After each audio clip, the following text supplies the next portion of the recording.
Time for a Fox News alert. President-elect Donald Trump is taking his thank you tour to Des Moines, Iowa tonight. And as soon as the president-elect steps up on the stage to the microphone, we will, of course, bring it to you live. But right now, welcome to Tucker Carlson Tonight, the show that is the sworn enemy of lying, pomposity, smugness, and groupthink. Well, in less than 2 weeks, a group of 538 people will officially choose the president of the United States. They are called electors, and they are specified in the Constitution. Most of us assume they are mere conduits for the will of voters and will cast their ballots consistent with Electoral College results. And yet in some states, they don't have to do that. They can do literally whatever they want. Texas is one of those states, and that's where we find Christopher Suprin. He's a Republican elector who says he will not vote for Donald Trump. Christopher joins us from Dallas. Christopher, thanks a lot for coming on tonight.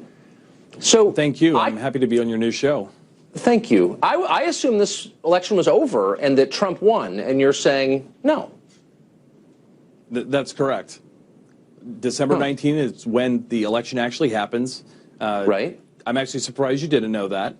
But that's when electors actually cast their ballots, and that's when we will find out who is president. Right. I guess and of course I'm aware of that. It's in the Article 2, it's in the 12th Amendment, it's well known, the Electoral College. But the idea that the result could change based on the meeting of the Electoral College in 2 weeks, I'm not aware that that could happen, and I think most people who cast their ballots last month assumed that the result they woke up to was the one that would stand, and you're saying no. Well, we've had multiple electors at different times in our history who have not voted either as a party wanted or as their region wanted. The last, I think it was in 2004, may have been by mistake when a Democratic elector flipped John Kerry and John Edwards. Yeah, by mistake, right. And perhaps in 1976 would be more applicable, where current Washington State Senator Mike Patton said rather than voting for Gerald Ford, he would make a pro-life statement and vote for President Reagan. But there are certainly times when that's happened. Well, so but here's the problem I have with it, and I think most people would. So you had an awful lot of people vote. I think it was around 128 million people voted overall in this election, 62-ish, 3 for Donald Trump. And here you have 538 people saying, or at least in your case, one person saying, my vote counts more than any of yours, and I'm going in a different direction. It seems undemocratic, is the point I'm making. It may be undemocratic, but it's certainly exactly what the founders established. They wanted an electoral college, per Alexander Hamilton, to say no when it was appropriate for a candidate that they felt it was not preeminently qualified to be president. Yeah, that's not mentioned anywhere in the Constitution, as you know. There's no reference to the motives of electors in the Constitution. Not in the Constitution, right? Not in the Constitution, right? So, who are you going to vote for? I'm not sure who I'm going to vote for. In the op-ed I published on Monday, I said someone like John Kasich. I'm still looking for someone with executive and legislative experience. And since the op-ed, I've been lucky to have multiple electors actually across the land call me on the phone.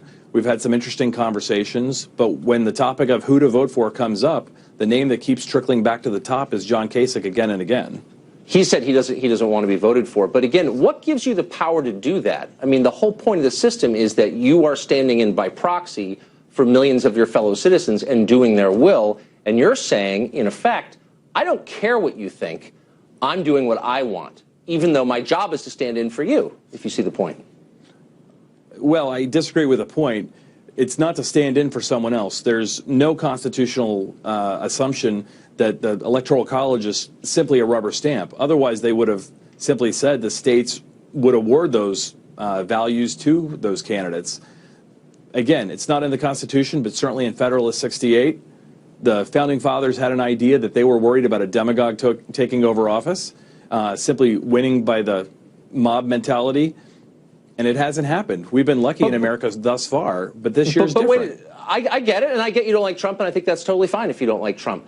And a demagogue is a scary prospect from either side. But do you really want a country run by 538 people who are accountable to no one? That's what you're proposing. Why is that better? Well, I'm not proposing you are. that. You're saying I should be able to vote for anybody. I have authority vested in me by, I don't know where your authority comes from. I don't know how you became an elector. And yet you're saying, just on the basis of my own conscience, I'm going to attempt to control the destiny of a country of 330 million. That seems as scary as a despotism to me. I understand your point. In this case, I was elected at the Republican state convention, so I can't speak to the Democratic Party in Texas or in other states for either party. Right. But in my case, I was elected, so there is some accountability. Where's the accountability? I'm not.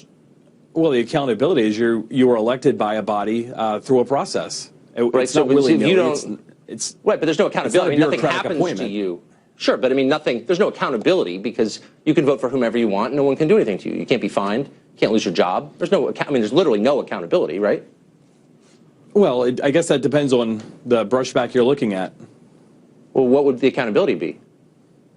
Well, there's certainly been a number of Twitter threats and things like that saying your political career is over, you can't run for office again, things of that nature. So electors, I'm sure, will take that into account when they vote. But I think they will also consider the future of the country, not just their own personal self-interest. So leaders are supposed to do.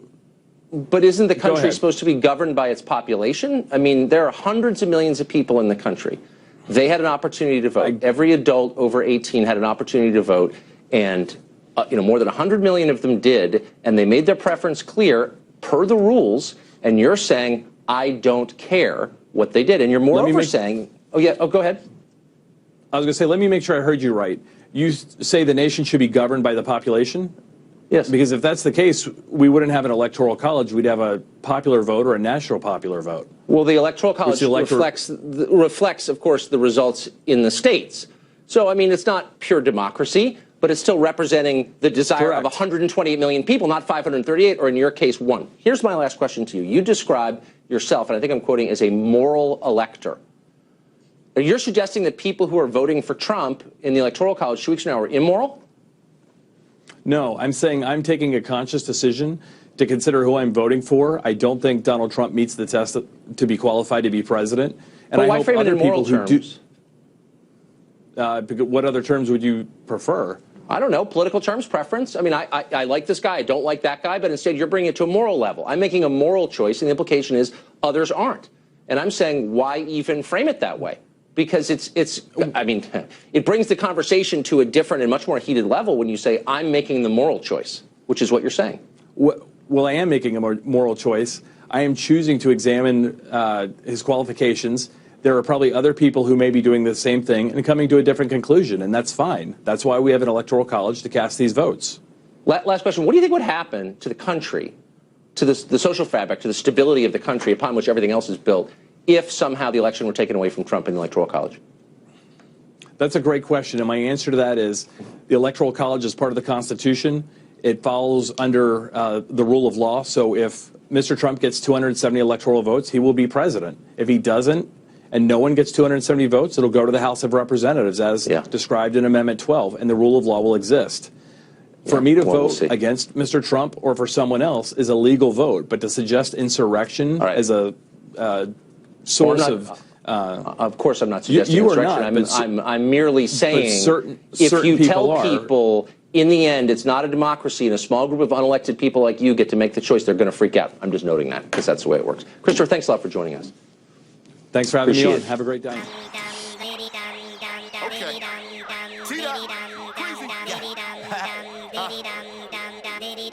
Come on, I guess I'm just a misfit, huh? Yeah. Am I coming right now? No? Am I coming right now?